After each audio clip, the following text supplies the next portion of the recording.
Chapitre 14. Sur le bateau pirate.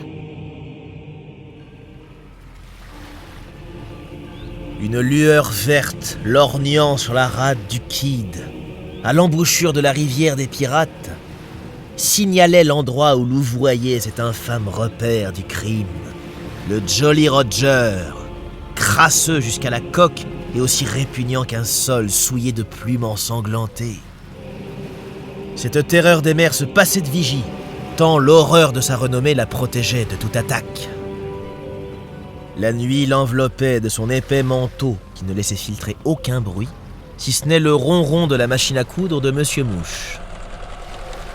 Pathétique Monsieur Mouche, si travailleur et si serviable, la crème de la banalité. Je ne sais ce qu'il rendait si pathétique. Peut-être sa parfaite ignorance de l'être. Quoi qu'il en fût, les hommes les plus virils devaient se détourner de lui pour ne pas céder à l'émotion que sa vue inspirait. Et certains soirs d'été, il avait attendri Crochet jusqu'aux larmes. Mais de cela, comme du reste, il était loin de se douter. Quelques pirates, accoudés au bastingage, s'adonnaient à la boisson dans les miasmes de la nuit. D'autres se vautraient sur les barriques, jouant aux dés ou aux cartes. Les 4 gaillards qui avaient transporté la petite hutte étaient affalés sur le pont, où, jusque dans leur sommeil, ils roulaient habilement d'un côté ou de l'autre, pour éviter les coups de griffe que Crochet distribuait au passage. Crochet arpentait pensivement le pont. Ô homme insondable! C'était son heure de triomphe. Il avait à jamais écarté Peter de son chemin, et les autres garçons captifs sur le brick marcheraient bientôt sur la planche. C'était le pire de ses exploits depuis le jour fameux où il avait mis Barbecue à sa botte. Quand on sait combien l'homme n'est qu'une outre de vanité, on ne sera pas surpris de voir Crochet parcourir le pont d'un pas vertigineux, la tête enflée par les vents de la gloire. Pourtant, nulle allégresse ne transparaissait dans sa démarche, qui se réglait sur le mécanisme de son esprit ténébreux. Crochet se sentait profondément abattu. Ce sentiment, qui s'emparait de lui lorsqu'il se recueillait en lui-même dans la quiétude de la nuit, provenait de son douloureux isolement.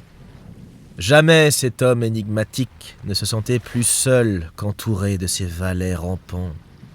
Non, il n'appartenait pas au même monde. Crochet n'était pas son vrai nom. Même encore de nos jours, révéler sa véritable identité mettrait le pays à feu et à sang. Mais ceux qui savent lire entre les lignes l'auront déjà deviné. Il avait fréquenté l'une des meilleures écoles. Il en avait gardé les usages, qui restaient collés à lui comme des vêtements, avec lesquels ils ont en effet plus d'un rapport. Aussi lui était-il déplaisant, même à cette période avancée de sa carrière, de prendre un bateau à l'abordage sans avoir fait toilette au préalable.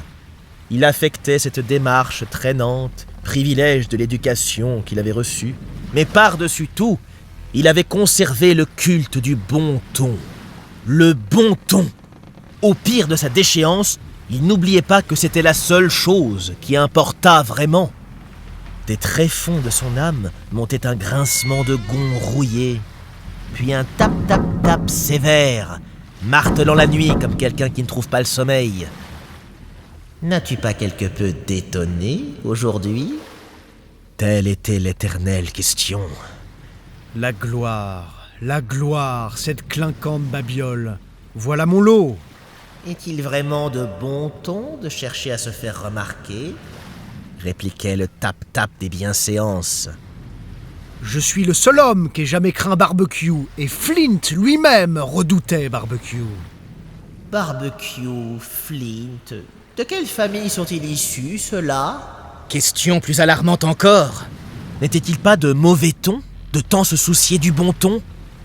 Ses pensées le torturaient jusque dans ses organes vitaux, telle une épine fichée dans son corps, plus acérée que sa griffe de fer. Tant que durait ce supplice, la sueur ruisselait de sa face cireuse jusque sur son gilet. Il avait beau s'éponger la figure de ses manches, rien n'endiguait ce flux. Ah, n'enviez pas le malheureux Crochet.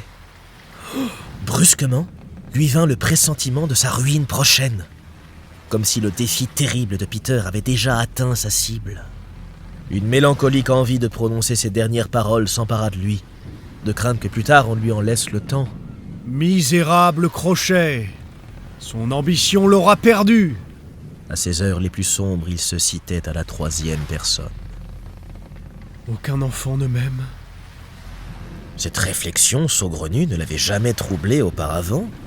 Lui était-elle inspirée par le ronron de la machine à coudre de Monsieur Mouche? Monologuant à voix haute, Crochet contempla longuement Monsieur Mouche en train de coudre placidement des ourlets. Le maître d'équipage croyait dur comme fer que les enfants avaient peur de lui. Eh oui. Peur de lui. Qui avait peur de Monsieur Mouche? Surtout pas les gosses, qu'il avait adorés dès le début. Il leur avait dit des choses abominables, les avait frappés avec la paume, parce qu'avec le poing, il n'aurait jamais pu. Mais plus que jamais, les enfants s'étaient accrochés à ses basques, et Michael lui avait même essuyé ses lunettes. Dire au pauvre Monsieur Mouche que les enfants le trouvaient sympathique, Crochet en mourait d'envie, mais c'eût été trop cruel. Alors il retourna ce mystère dans son esprit. Pourquoi le trouvait-il sympathique? Il traquait cette énigme avec un acharnement de limier. Qu'était-ce donc qui rendait Monsieur Mouche si sympathique? La réponse jaillit, terrible. Le bon ton? L'Irlandais possédait-il cette qualité sans le savoir? Ce qui est le plus élevé de tous les tons? Poussant un cri de rage, le capitaine leva sa main de fer au-dessus de la tête de Mouche, mais une réflexion suspendit son geste. Griffer quelqu'un sous prétexte qu'il fait preuve de bon ton, qu'est-ce que c'est? Une preuve de mauvais ton. Aussi impuissant que moite de sueur, le malheureux Crochet tomba en avant comme une fleur fauchée. Les hommes d'équipage le croyant hors circuit pour un moment, la discipline se relâcha aussitôt. Ils se livrèrent à une bacchanale effrénée qui le remit immédiatement debout. Toute trace de faiblesse humaine était effacée de sa personne, comme s'il avait reçu un seau d'eau. La paix, cancre, ou je vous étrille! Les enfants sont-ils bien enchaînés? Ils ne risquent pas de s'envoler? Non, monsieur. Alors amenez-les. On tira les garçons de la cale pour les aligner devant le capitaine. Mais celui-ci ne semblait pas s'apercevoir de leur présence. Il flânait nonchalamment, tout en fredonnant, non sans talent, quelques mesures d'un refrain polisson, tandis que ses doigts jouaient avec un paquet de cartes. De temps à autre, son cigare jetait une lueur rougeâtre sur sa figure. Maintenant, mes mignons, 6 d'entre vous vont passer sur la planche. Mais j'ai besoin de 2 garçons de cabine. Qui se portent volontaires? Ne l'irritez pas inutilement. Leur avait recommandé Wendy dans la cale. La guigne fit donc un pas en avant, d'un air poli. L'idée de servir pareil maître ne lui souriait guère, et son instinct lui soufflait qu'en la circonstance, il serait judicieux de rejeter la responsabilité de son refus sur une personne absente. Quoiqu'un peu nigaud, il savait que seuls les mères acceptent de jouer le rôle de tampon.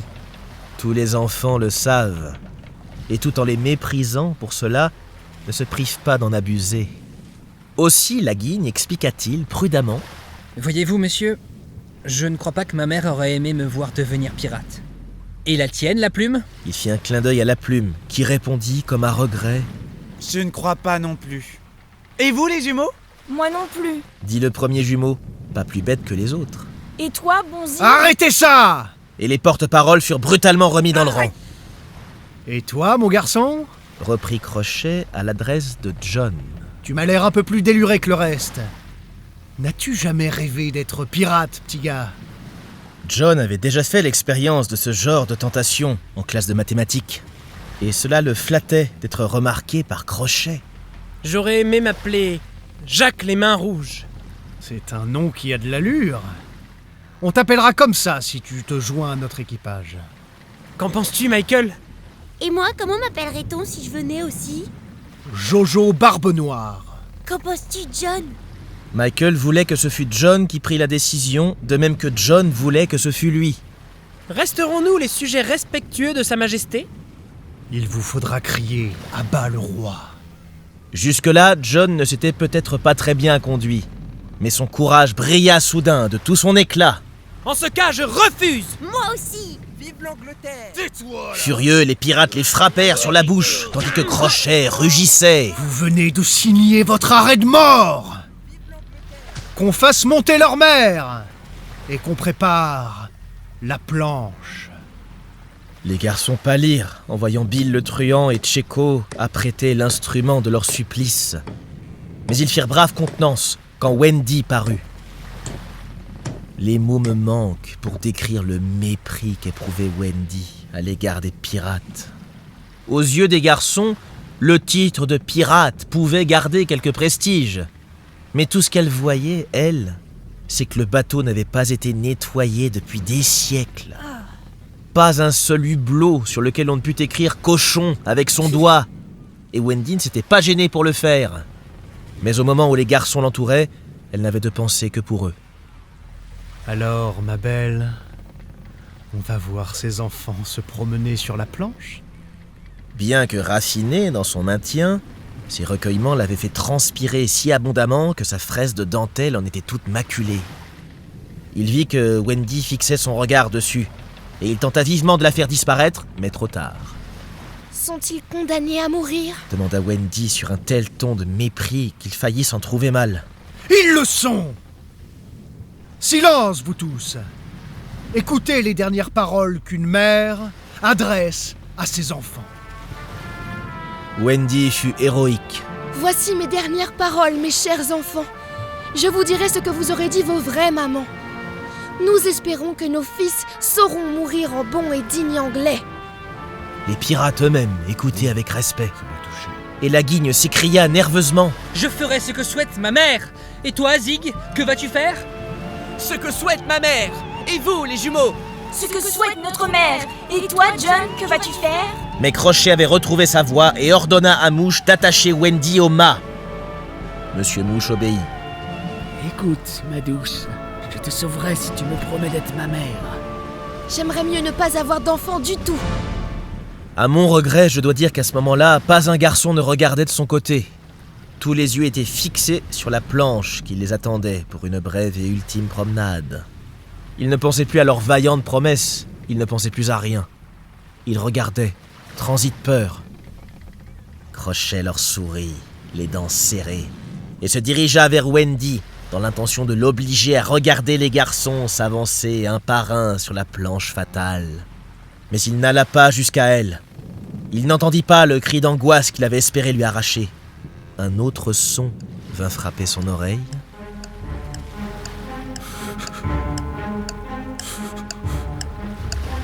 Pirates, garçons, Wendy, tous l'entendirent et toutes les têtes se tournèrent dans la même direction. C'est-à-dire non vers la mer d'où provenait le bruit, mais vers Crochet. Chacun savait que ce qui allait arriver ne concernait plus que lui. D'acteur, il redevenait spectateur. Le capitaine était affreusement changé, disloqué, comme si on lui avait déboîté toutes les articulations. Il s'affaissa en un petit tas. Le tic-tac se rapprochait régulièrement, précédé de ce pronostic effrayant. Le crocodile se prépare à grimper à bord. Même la griffe de fer pendait, inerte, comme consciente que l'ennemi ne lui en voulait pas à elle, intrinsèquement. Ainsi abandonné de tous, un autre homme que Crochet se fut laissé aller au désespoir, gisant, les yeux fermés, à l'endroit même de sa chute. Mais le cerveau surhumain de Crochet luttait encore. Et sur ses directives, le capitaine se traîna à genoux le long du pont, fuyant le plus loin possible de ce tic-tac. Les pirates lui ouvrirent respectueusement le passage. Quand il eut atteint le bastingage, il s'écria d'une voix rauque. « Cachez-moi » On l'entoura aussitôt. Tous les yeux se détournèrent de la créature qui montait à bord.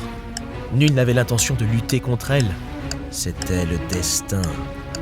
Lorsque Crochet eut entièrement disparu, la curiosité délia les membres des garçons qui se ruèrent de l'autre côté du bateau pour voir le crocodile grimper à bord. Alors ils eurent la plus étrange surprise que leur réservait cette nuit des nuits. Ce n'était pas le crocodile qui venait à leur secours, mais Peter. Regarde, c'est Peter. Il leur fit signe de se retenir de crier d'admiration pour ne pas éveiller les soupçons de l'ennemi, et il continua à tic-taquer.